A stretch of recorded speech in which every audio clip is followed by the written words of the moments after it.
Chad, you have so much going on. I honestly don't know how you've put this event together. I know it's going to be amazing. There's a ton of confirmed guests. Tell my viewers a little bit about what you're doing tonight. Well, the BC Red Carpet event, we made it an annual event. Basically going to raise some funds in that for local charities. This year we're doing anti-rape relief shelters locally. And the B Scene is basically to bring the entire entertainment industry together, not just film and TV, but fashion, music, dance, everything, all in one shot, and create more work for local acts and keep the work here in Vancouver. So. What made you choose the charity that you chose?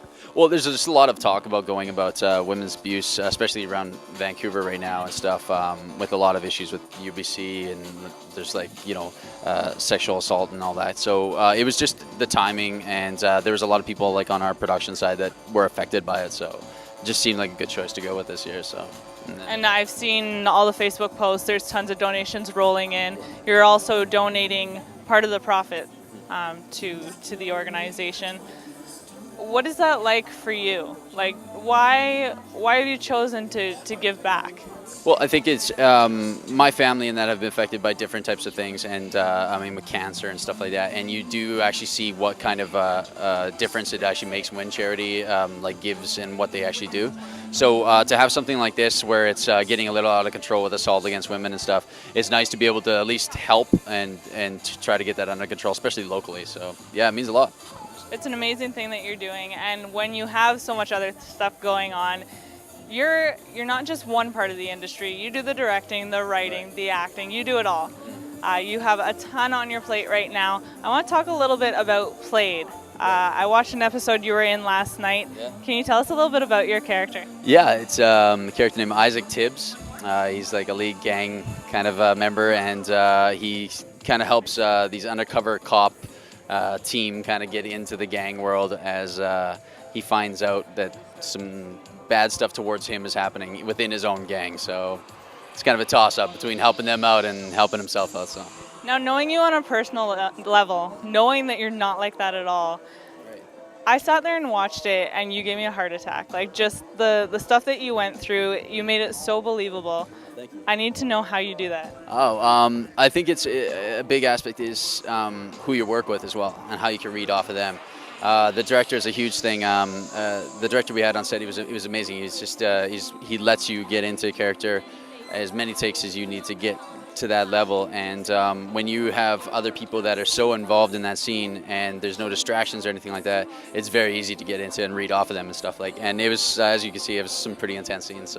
Yeah. And you flew out to Toronto for that one, right? Yeah, I got lucky. They flew me out to Toronto, so yeah, it's nice to be able to film crazy gunfight scenes and stuff right downtown Vancouver, and it's awesome to film there and that, but Vancouver's Vancouver, so there's nothing to look at in Toronto, right? So. CN Tower, that's about it, right? That's it, concrete. Yeah. How did that role come about for you? We put it on tape. It was kind of weird because there's different types of people that audition for the same role. I actually auditioned for a different role in that role, this character named Monk, and it just happened to be that they seen it different, and I auditioned, put it on tape. They were auditioning for that role for a couple weeks, and they couldn't find anyone. Then my agent said, "Can Chad read?" And I read, and that same day we got the call, and they flew me to Toronto in 2 days. So.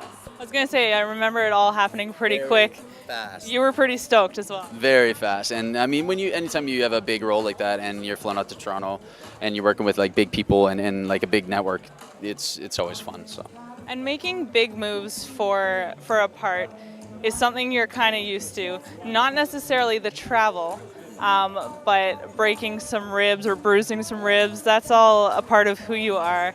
That's all happened on Bates Motel. Can you tell me about that one? Well, I'm not really a method actor, but it just happens to be that I get these characters that have really intense scenes. I've played everything from demons exploding and a lot of fight scenes, right? So, and when you work with people like Michael Eklund on Bates Motel, and this is what happened, it gets really intense, and you both get really involved in the scene, and things happen. I mean, you think you're going to go left, but if they go right, and sometimes it just happens. Sometimes I played a vampire in a fight scene in Sanctuary, and I actually got an arm and my teeth went right through my lips and stuff, and so, yeah, fun times. But, yeah, I ended up bruising 3 ribs during Bates Motel and stuff, so that was fun.